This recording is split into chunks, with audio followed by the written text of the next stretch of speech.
If they lose, they're about 70% as far as the math is concerned. So still very good odds to make playoffs, but you know, would be a big boon to their chances here if they're able to win this. As SEN gonna get hit by the Spiraling Spare. In comes Huhi looking for the binding. Of course, it does not have anything to bind him onto. So tickle. Is able to run out. Now flashes the wall. Wow, that flash was disgusting. Yo, how come I'm getting gangbanged on my mid turret, boys? Just gets everything in the kitchen sink thrown at him and eventually falls. And the big thing there is with flashing the Nocturne, he Wow. was able to avoid the damage of the Nocturne Q, but Yeah, that was fucking sweet. He played that so well. That flash timing was ridiculous that he dodged Nocturne a Q. little bit of additional gold, but first Drake over. I mean, yo, at least we got Drake, I guess. Grabs that first blood. Now 750 gold has a much better buy as a result. Oh, kill. Bullet time Oh, overall yeah. might be enough to finish him off. Oh, One more auto would Sheeple do it, game. but Isles can't get in range. Who he limps Aw, away, Berserker didn't use barely his surviving thanks to the heal, as well as those keeper Yo, Oh, shots. Berserker actually didn't use his And a lot of power thingamabob. from Berserker right now, sitting on that His BF sword and longsword compared Potion to of the Cull Doom. pickaxe of Rahel. He forgot. But with Dragon It was being really down, close, though. not I kind gonna of be understood. much He thought that it until was we going to be see the killed next without one it, spawn in so. 4 minutes. Yeah, that BF I have first forgotten to base use my buy also is so thingamabobby nice many on that too. times, That's really your which is only why I'm glad suppressants Triple for Tonic is no controlling longer your broken. forward and PT, so being able to get Because that I've makes it definitely pretty fought easy to like grab 20 everything all-ins else and forgotten to piecemeal, use and you it. can see LYON sending their bot lane up towards top here, initiating that swap, as it will be Dokla heading back out on the map and going to be answering the Caitlyn down on that bottom side. Yeah, and just as you were talking about the playoff percentages for Sentinels, Thingamabobby just a reminder, their theory. upcoming schedule, 2 Okay, games bot next lane week, swap top for FlyQuest Drubs. and DSG. You really got to circle that DSG game as the biggest one because I don't understand how Berserker and Owls that's are winning likely bot the lane. team Yeah, that they would be it's competing not with if making they any are to sense miss to me. This playoffs. matchup DSG is Dignitas still fucking 0-4. horrible. 6 of the 8 teams make playoffs, and head-to-head tiebreakers are very important. Yeah. So that's going to be the most important game for them. But I mean, if they win this one, I very, really very just high don't chance believe that Berserker's ever going to kill Impact, though. I mean, Impact is fucking Sentinels here, goddamn gonna be starting up the Thanos Grubs. Armeos this is in the game. area, has a level lead He's for on now. Kasante. Has that ulti ready to go. Berserker moving over, but has no bullet time. Will just be the one grub take there for Hambach. Pretty standard stuff. It's going to be 2 for LYON, 1 there for Sentinels. But as long as you don't give over all 3, you're really just kind of not concerned. Yep, and I feel like LYON ends up doing this a lot with MF, as they're more likely to move the MF pre-roll quest completion for objectives like this, because you're a little bit extra fast, and then not to mention, Dokka can put some pressure onto Rahel. It's going to delay the roll quest, but does allow them to continue to secure objectives. Yep, and MF is so strong at playing through mid lane. So once you get the BT, just Parker mid, move the Ryze and the Ambessa out towards those side lanes, and 2 little play that McRubs into 1v1 another swap. style pretty effectively as a result. Rahel down here on this bottom side, down about 400 gold. Of course, he's going to make some of that back once he does cash in on the Cull. Has stayed safe, but was getting a little bit behind in that 2v2 to Isles and Berserker. Pretty nice move there by Rahel, though, was able to interrupt Dokla's recall when they do the swap and the swap back. A lot of loss of tempo. That's a full wave that's going to be interrupted. So a very valuable play there by Rahel. Going to keep Impact in an extremely good spot in this lane against Ambessa. Yep, and has that full Thornmail now completed here. So does finish that first item Thornmail. And will be pretty tanky as a result. I'm never that big of a fan, honestly, of the Thornmail rush, though. I feel like, I mean, it gives you a faster item completion if you feel like you need to stop for Bramble, but I just feel like your dueling power is a lot lower compared to, some of these other... Damn, Rahel's just rushing straight up. Pretty good one, but... Yeah, I mean, Iceborne works so well, Sante. He's just straight up rushing Hex Optics, and he's skipping tier 2 boots. I've had a really bad experience on Caitlyn skipping boots. But I mean, he does have a 66% winner on Kled. Nowadays, I think that the correct move is just to go Zerkers first on like Caitlyn and Jinx. Yeah, 62% most of the time. When he goes down 30 And especially a game like this, there's just so much shit to dodge in space. I don't know if Nautilus wants to all in, you're just constantly looking. RYZE, you want to space him out. Shivani, you want to space him out. And in goes the Pathmaker. Impact and Doka's trading. It'd be a different story if it was just like all in, all in. Wait. Completed though is going to hit him with the public execution. In comes the Realm War. Impact should just be able to walk Impact this is one fine. out. He has fucking full. Dude, he has a full Thornmail at 10 minutes. Impact is fucking him, bro. A couple minions and maybe even a play mid lane. And Dokla definitely needs to get back to Oh, base. Saint's going to get cut off on his way back to lane. He's going to get AIDS. Oh my god, he's going to get AIDS. On the Crushing Maw is going to be hit by the Tempered Fate there, but that kind of immunes the fear. So Hui not getting a lot done. It's a great ulti comes in from Armeo. 3-man fear, but just gets turned around on there by Darkwings and Hambach and forced to flash out. Much ado about nothing at the end of it, though. Flash ult from Armeo, Ghost from Saint. 4-man commitment for Sentinels to get almost nothing done there. They got Jungle Flash. That Bardol Armeo's not going to be in position or have ult for Drake, though. So it is a nice little Drake for Sentinels in the end. The early groups, they force their play on their timing, and then I like the attempt to get Saint to be zoned from mid Yeah, absolutely. on his way back from his failed gank top. That was a nice idea. You just let the Fear Tether land, and then you ult the tower, and you keep chasing, right? Yeah. You know, a play like that, I think, has a higher percentage chance of getting the kill. Whether or not it would have, to your point, who knows? Might not have made the difference, but I think that probably would have been the correct run of play in that moment. But it is a couple ults used here for Hambach, and hasn't really been able to get too much done, but is farming just fine. But I think Armeo is pretty happy with how things have gone. Just comfortably farming up here on the Shyvana. Gonna have his Triforce pretty soon, and it's gonna be pretty difficult, I think, to deal with in these team fights. I think so. Armeo's gonna have better late game scaling. Hambach's main job in this game, since we mentioned the Nocturne just feels pretty out of place with the rest of their team comp, I think is just gonna be controlling RYZE Yo, side he could lanes as much as possible. maybe go on Berserker here. Okay, never mind. Like Nocturne flying in, he's probably just gonna die. So it's just about being close enough to his solo laners if RYZE ever goes to make a play to at least turn off the lights. Yeah. And make LYON a little bit discombobulated. And potentially, you know, it is difficult for Berserker to press bolt time if Nocturnal hasn't been pressed, right? You know, you can at least maybe make him cancel that, or maybe make him think twice about pressing it.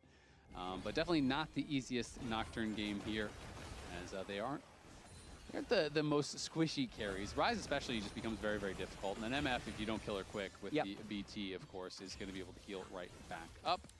There's the Eclipse now completed. Oh, Berserker's going freaking Collector second. Okay, interesting. I don't know. Like, for me, second items on MF, it feels like it really varies. I don't really like BT first, but if I was going to go BT first, then I'd probably go BT into Hex Optics LDR IE, but in a series where it just doesn't feel like the second item does very much. More like a filler, like a gateway item. No bounties for me. We're going to play it slow until the deciding team fights. No slingshotting here. Yeah, we're not pulling back the slingshot. We're just keeping the rock right in the middle. They both realize the team that gets the lead loses. So they're trying to make sure they, at all costs, do not get ahead. Just keep it even. Standard gameplay. Exactly. Keep it even. Rahel, he's about to cash in big time. Look at this call. Cash in. Boop. Yeah, exactly. Got to keep it even. 900 gold down. How about 500 gold down? Can get a significant advantage in one of these next Dragon fights. It will be Ocean Soul on the table.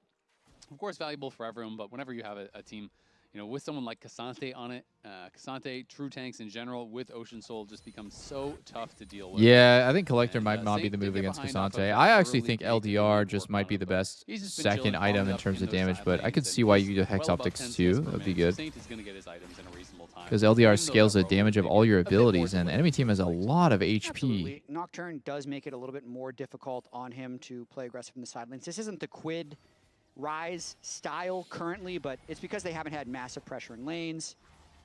Saint did die early, as you've already mentioned, and we're probably in just a bit of a holding pattern until this next Drake, although that's a lot of LYON people grouping up together. Yeah, there's a lot of them in that area here. Looking to see, is there an angle to fight for something? And it looks like for now there is not. Doku gonna have to stay safe as his team Berserker gonna be playing towards the scuttle. So Doku just kind of hanging out in the river, trying to get vision of anyone moving up there, and was able to spot Huhi before getting back to the tower to just collect this wave that is being pushed in. Armeo grabs the scuttle for himself and is very close as a result to cresting that level 11 and does have that try. Ads. Oh, really fuck. I need to. For Armeo, especially when he gets. I need to snooze those. My bad. The ulti can be such a game changer, especially if you are over chasing. And as someone, the counter engage there from the Dragon's Ascent with fear is huge. I did run them. They autoplay every 20 minutes. Oh, -1 Dark Wings. Part of that is because they've swapped so early. It's still going to happen. It's not really that big a deal. The scuttle. I did play them. It's just that 20 minutes later they can play again. I have to press snooze. That Armeo does hit that level 11. I press snooze. Auto one. Thank you for 39 months. AD carry and top to me are always the ones that are kind of interesting, like about because you just can't get that gold back, kind of you can't get the bonus experience back, right? But support, it's kind of like, you're gonna get the gold eventually. Who cares? And mid lane, as long as you get those boots upgraded, it's gonna happen, right? So it's not that big of a deal. Holy shit, Doku's getting aids from this. But as long as they have them ready by the time there is a major fight, which I think they will, then should be good to go. Sentinels, though, going to be able to grab this. Can something happen? Top side. Well, LYON are setting up on that bot side. Oh, they're trying to dive. They're trying to dive Cassante. I feel like this can't possibly go well. There's just no way.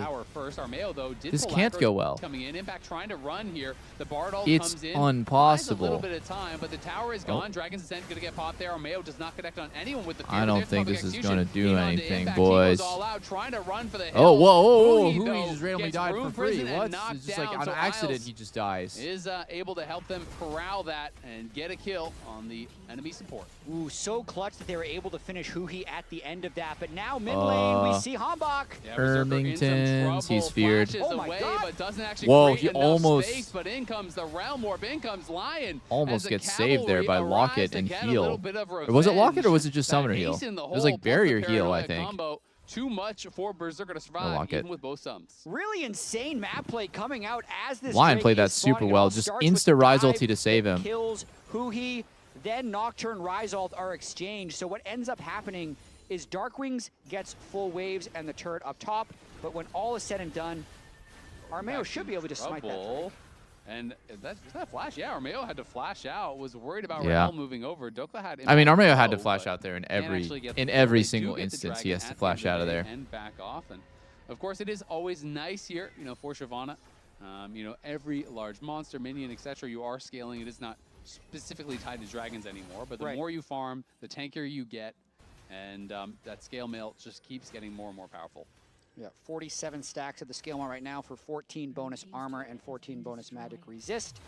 Watch this play one more time. Wow, RYZE just was so aware that this could happen and was like ready to cover. They start the Realm Warp while they are blocked, and then when the darkness runs off, they can very easily. Turns out it was not even heal for Miles. There was only barrier. He just lived for fucking forever. Since they got the objective, they traded up 2 kills for 1, not to mention killing the bot turret. Yeah, and killing that dragon was also really big because it means the next time they have a big dragon fight, Berserker will have his summoners back. Yeah. And remember, we will very likely be seeing Lion and maybe TL. Those are looking like the top 2 teams, but who knows who's going to be there. So you better be there at the Gas South Arena in Atlanta, Georgia. It is October 3rd and 4th. That is our summer finals. That is where we are going to decide who is going to go fight for us at Worlds. They have shouted this out every single game for the last like 2 to 3 weeks. They want really bad. I have a feeling I would also want that they haven't sold out the tickets yet. Inspired to win Game 4 against HLE because I then have we a would send half our feeling. league. It would completely change the dynamic of summer split. Oh, I thought you were. And they obviously want a full venue for LCS finals. NG and BLG. I would have liked them to win those ones too. Yeah. But it was really cool that we got close. It was. It was really cool. We're the 3rd best region in the world. It's coming. It's coming at Worlds. I feel it. 3rd best team in the world, 3rd best region in the world. Getting lots of practice in those Game 5s. Gets him with the Severing Bolt. I can see the Storm Surge coming in as well for Darkwings, going for the Magic Pen build, but maybe we see a fight here in the jungle. Yeah, they're just oh my God. Send it, and Hambach did not see us coming. Huhi with a great bit of my God, flash over the wall into ult back into Armeo. Oh my, delicious Impact is play. Fighting against Say here Incredible in a 1v1. play. That was some tricky stuff there. Yeah, Say he broke their ankles a little bit right there. Gets out with a Realm Warp, but that was a crazy run of play. The Bardol comes into buy time. He flashes over the wall. Oh, look at Bard. Bard is going top, maybe. And is able to survive and get out. The most elusive Nocturne possible. I did wonder if who he had trolled, though, because Darkwings had thrown out his spiraling despair into the big group of people. It just flew through the stasis of the Bard ultimate, but they still end up winning the fight, getting the kill here. So everyone's just thinking about it. Who he lands the stunner. They think, why not? Just fight. Hambach was 100% dead if Huhi doesn't throw that out. Flash. Oh, he got stunned and fucking awesome just stuff there. couldn't move in that little choke as Shyvana. And you can see the initial moment, and he's like, oh wait, it's not bad. Not bad. From not despair great. To apathy. Not joy. Felt okay about it. And Berserker also had to cancel that bolt time earlier because Rahel came in and was kind of pushing him out. Wow, dude, this fucking Hwei build PA, does so much damage. Optics, so is very strong at this point in the game, and once he gets in, potentially an LDR, whatever his 3rd item is, that's where Caitlyn usually starts to go pretty crazy at this point. I think Sentinels is in a pretty good spot. Ooh, in wow, this Armeo game, just as long as Hambach doesn't lose his mind. needs tenacity, I think. If Rahel Darkwings he needs tenacity. Scaling, they just have so much range. Yeah, this is his first Shyvana game in his career. It's crazy. Take over this game because Cassante is really hard to kill on the side lanes, and because Nocturne can kind of protect Darkwings a little bit from side lane Realm Warps. And I mean, look at this mid prio they have. They still have 3 plates on their own mid turret, and they've almost taken down tier 2 mid. Armeo going to be spotted, sidesteps the Pathmaker there. And I agree, it is definitely tough to play against this sort of range and that space control, that zone control that they do have with the trap. Paul Legend skin for me. I'm thinking Sona and at the same Vlad. time, there's some explosive engage on the other time. I mean, you look at ILS, he throws out an ult. Oh. He followed up with public execution. Run safe. Oh, that was by the binding tempered fake to buy some time. As in comes Darkwings, roots him up, ace in the hole. Impact is here. You are the dead as Avengers shit. assemble, flash forward. Oh as well my, as the wait. Oh my God, we're just chain dying now. But Impact goes all out onto ILS. ILS is gonna fall. Hombach Oh my pushes god. Oh my. back the Oh my MS. God, another There goes incredible Armeo, and Shyvana Dougla ult has from arrived. Impact is Armeo. on That the was side, and beautiful. He may be the sacrificial tank, but he jumps back Oh, with the Dougla went footwork. in, but it's got. Hombach It's is got. gonna be able to Oh, spell the shield thing ran out. The fucking execution, portal but it ran still out. does What? not matter. Dougla gets in, kills him off. Wow, But meanwhile, Armeo's mid Shiv lane, ults need to the be Caitlyn was studied. This pushing guy the whole is time running and knocked a down another tower. masterclass. What a sequence there by Sentinels. Could have been oh so much better if the magical journey didn't expire Jesus. for Hombach to take. They're going to try and rush this Drake down as well before Armeo I am can get stunned. here. I am Jungler absolutely down, so they got to stunned. do all the damage. Should be safe. Doesn't look like Armeo's going to steal it. And Armeo Sentinels looks very cozy match on the this Drake's pick. 2-2, but hold this goal advantage in the game. 3K up, and it is definitely not any significant scaling edge. Dude, the guy 11 kill Sentinels guy. This Q flash, yeah, that was some bullshit. Bard, Bluetooth stun. Always happens with Bard that you get Bluetooth stun. You have to flash before the first projectile hits you. Okay, Saint's just once again just getting an entire enemy team up his ass. Now watch this. My turn, baby. Shyvana time. Hombach goes a little crazy under the turret, and then like right here. Oh shit. It was the great escape for Impact. If Hombach had nice just try, left, buddy. He's the jump target. Does actually Hombach spell shielded, but if it didn't, wow, the portal just disappeared. Everybody could have been safe. Hombach ends up falling, but still a great. Holy shit! When your getaway driver just dips. It was almost as cool as like a Sivir spell shield. Is that where you're going? At least this one gives attack like, speed. hey, look how enjoyable that was. That could have been Sivir. Corky couldn't do that. Honestly, spell shield not that cool looking. Still died. All right, fair. Yeah. It's like a Banshee's Veil. Whoa! That is definitely the sound that a dragon makes. Oh my god, I'm actually cringing to death. You don't know what sound a dragon makes? It goes round. But he was not. He is Especially when they're flying high in the air.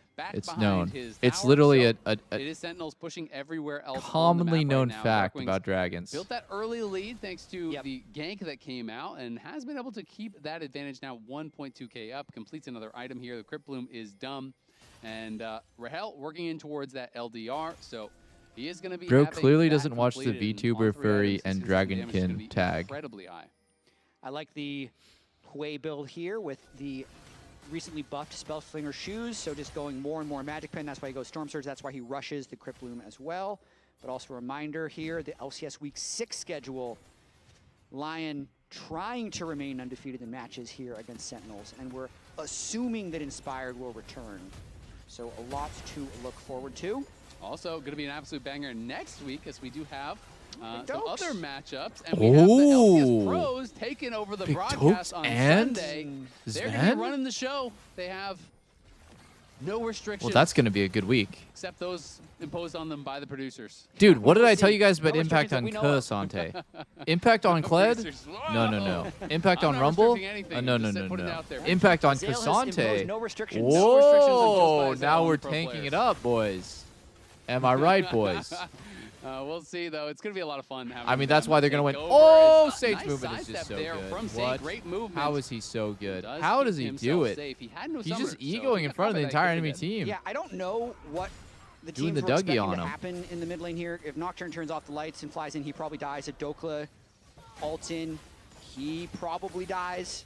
So it's a bit of an eye contact fight. Unless someone's trying to control space, we're not going to see much happening. I do think long term, the Hui Caitlyn will win these extended duels. Look at Hombach, though. He gets vision on the side. The Realm Warp coming out. They're going to try to survive. And the wow, Realm that Warp was a is really early nice enough that they RYZE break ult the on Fear Tether. That is a great trade for Nocturne ult. Lion here RYZE in ult this doesn't moment, need... So if RYZE can quite a bit of damage from trade the his severing ult bolt. for a combat ult like Vision Nock, plant Nock is useless without his ult, but Vision RYZE needed to go virtually in, functions the exact same in a fight. unfortunately, He has less for chase Sentinels. down when he doesn't have his ult, but Think it's now such a level good 16, tool to working use it towards that to actualizer bait out, will be a very or good rather spot. to trade for...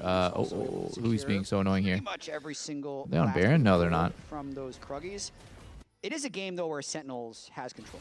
And This is another test. Oh, -1. Oh my God. Actually, honestly, I think I should just play in place of Berserker. These are the types of I think they should just have this guy step aside. Find ways to win. They would just find a way to get an entrance to a dragon. I mean, this guy is a pro player, and he uses a cannon like that. Embarrassing. I would never. But here, there's so much. Oh my God, dude! This fucking Hui is doing so much damage. I think that was through Nautilus's W. We've seen in the LCS. What? We'll see if they're That able was to just come an back. insane amount of damage. And when we saw that in game 2, right? Even in this series, they were massively down in gold. They were able to come back, thanks to some great team fighting. But also, it is going to be tough. Yeah, in 360 this S at 26 is kind of First First nice. the objective, it is very difficult. He will be sent backwards. Damn, Armeo's pretty useful. He almost chunked the enemy support 30%. I don't know if I'm making fun of him, but I just think Shyvana is just not a champion you should play unless you're like one-tricking her. It's not like plug and play like, yeah, I'll lock in Maokai, it's chill. Shyvana's like, oh no, like I need to be like absolutely insane. By the way, okay, hold on. Interrupting my own train of thought here. Saint is up 2 levels on Dark Wings. So I've been jacking off Dark Wings for having a ton of damage, but Saint is actually in an insane spot to carry this next fight. He's level 17. Oh. To do so is Armeo is just taking so much damage. In goes Hombok. The Realm Warp coming out there from Saint to rejoin the team. But a great tempered fake catches Saint right as he arrives. The bullet time is laying down the covering fire. Berserker keeps Saint at least they got a now, support kill. But it is still jungler down, support down. Damn it, here. Armeo. And Sentinels may want to use this to go Baron. Why'd you have to get caught right then, bro? To kill Baron. You gotta wonder if they'd want to go for Drake as well, though. Sometimes it's really difficult to convert these Barons. They're already here, so they're going to kill it. But I can also see. Damn. This is looking like Baron Drake angle easy. Impact trying to disrupt this, so it's take Baron, quick reset right out to Drake because the Isles and Armeo will probably Shyvana scales, but not Armeo's Shiv. I don't think Shiv scales in a real game.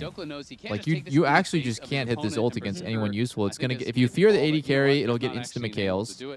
If your ult doesn't get zone used or flash or netted or 50 different things, then you get on their backline for 1 second before you get chain CC'd and die. So I just think Shyvana is not that good, and she's not very snappy with the way she engages. So it's hard for you to actually get a clean catch. They don't have enough setup to walk into the space, and they don't want to repeat. Also, Armeo is very fond of fearing minions. Yeah, I mean, right here he's just in a really bad spot. He just walks in, he gets queued, he gets blasted. Crazy amount of burst. Yeah, and then you can see pretty easy to pick up Isles afterwards. Nice bullet time there by Berserker, delayed a little bit. Golden Glue is losing his mind. Why is Golden Glue going like? Golden Glue has some of the greatest coach reactions. Like, you can feel that he is on the roller coaster. He is in there with the team.